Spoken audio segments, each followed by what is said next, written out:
My aim when I start a project is always to start with a strong and ambitious vision for how I'd like to shape a building to encourage the way that it's experienced by its inhabitants.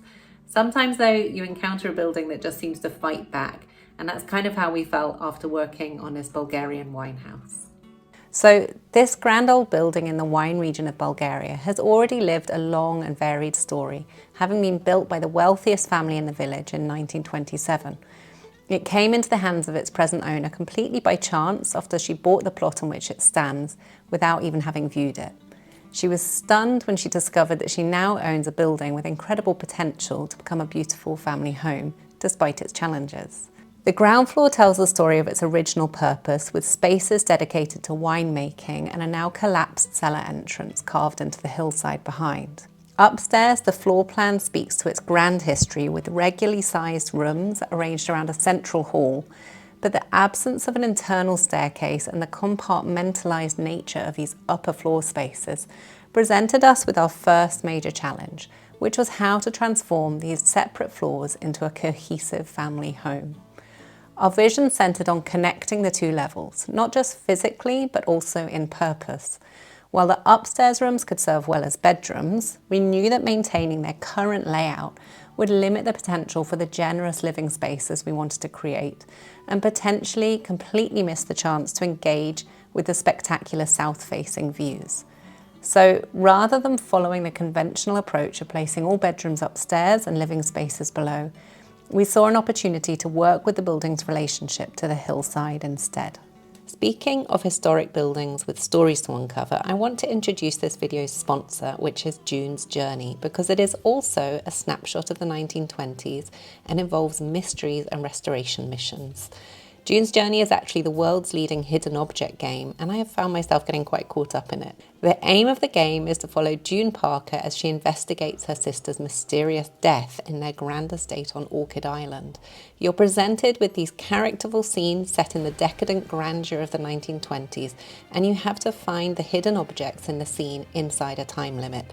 Now, if you think you're an observant, sharp-eyed person, I really challenge you to try this game because it is actually deceptively difficult. So when you've unearthed the clues and won some gold coins, you can return to the grounds of your private estate where you can explore a bit and pick out some items to start shaping the gardens to your vision. You can also then start to earn building materials and gain access to some of the dilapidated island buildings, like this lighthouse here, which I'm pretty impatient to get to. You can download June's Journey for free right now and race me to the lighthouse.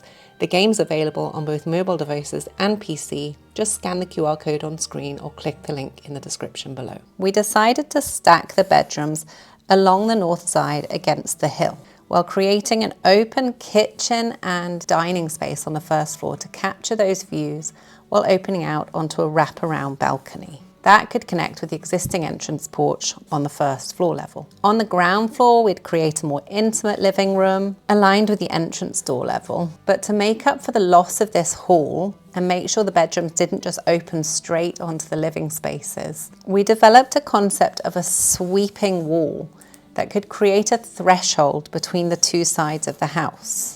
By using a single bold form, we wanted to try and simultaneously guide movement through the building, contain a grand staircase in the centre, and subtly conceal the bedroom doors. But this is where the building began to resist us, and despite numerous attempts to introduce flowing forms into this floor plan, we kept being diverted by these massive structural timbers. Each compromise weakened the concept until we realised that we just needed to step back, loosen our grip on the idea, and listen to the building more closely instead.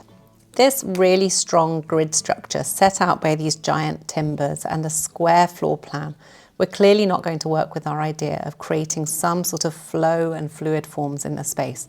So instead we decided to let them take the lead and follow a similar grid layout. So essentially the floor plan doesn't deviate too much more from the compartmentalised floor plan on the first floor in the existing building, where you have a wide central hall and the 5 rooms coming off it. But having removed that south internal wall, we wanted to replace it with some sort of screen that could create a threshold between the sleeping spaces and the living spaces. So instead of a huge remodeling of the floor plan with a dominant concept, the idea has really been about the fragmentation and dismantling of the rigidity of the existing floor plan. On the ground floor, this is what that looks like. We've leveled off the area level with the ground floor outside, where it's currently steeply sloped to form a sort of terrace. Then you come in through the double doors and you're faced with the staircase straight ahead. You can go down a couple of steps into a sort of sunken living room area, and we've really opened up that south wall to completely transform this space into a really light-filled modern living space, which could make the most of the views in this direction.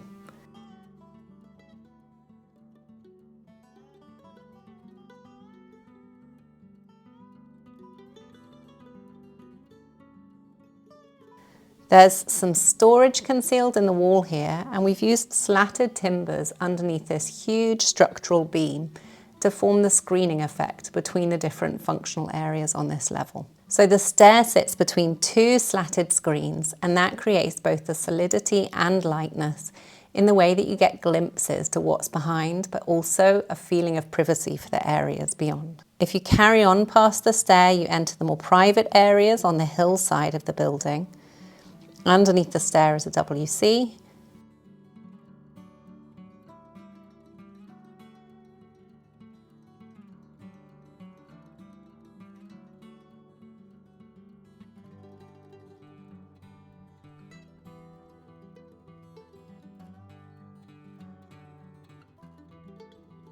And at the end, we've created a little study where you get the chance to look back through the living room and maybe just open up the screen sometimes between the two.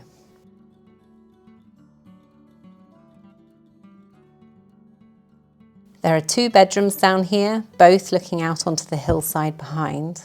And we like the idea of quite simply furnished rooms that are quite sparsely decorated, and the main focus being on all of these timbers. You can see that the structural timbers that we found so impactful in our first design attempts really set the language for the design style that we've gone for.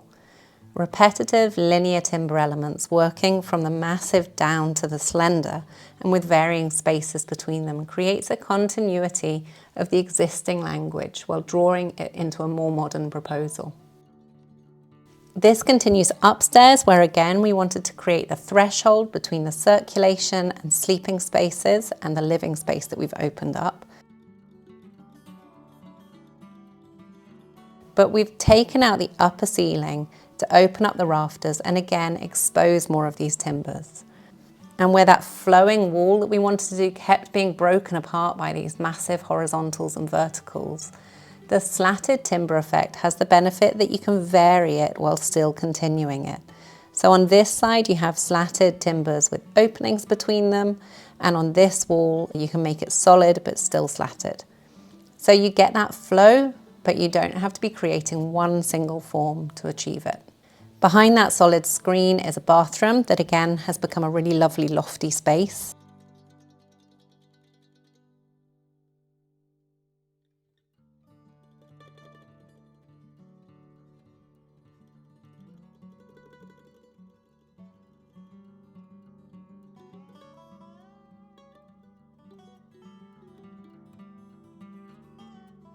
And you have these upper floor bedrooms with larger windows looking out to the hillside, with these really nice traditional windows and exposed rafters overhead.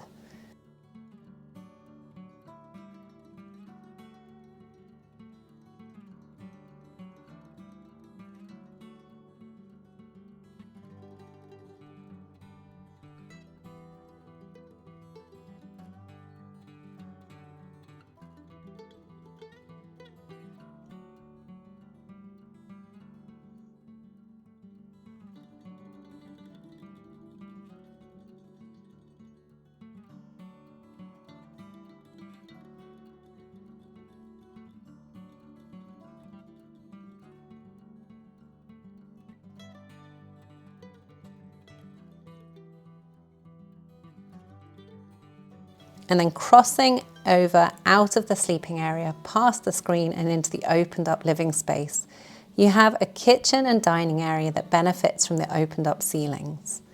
And these really beautifully sized windows that we've just taken down to the floor level so that you can step outside onto a balcony.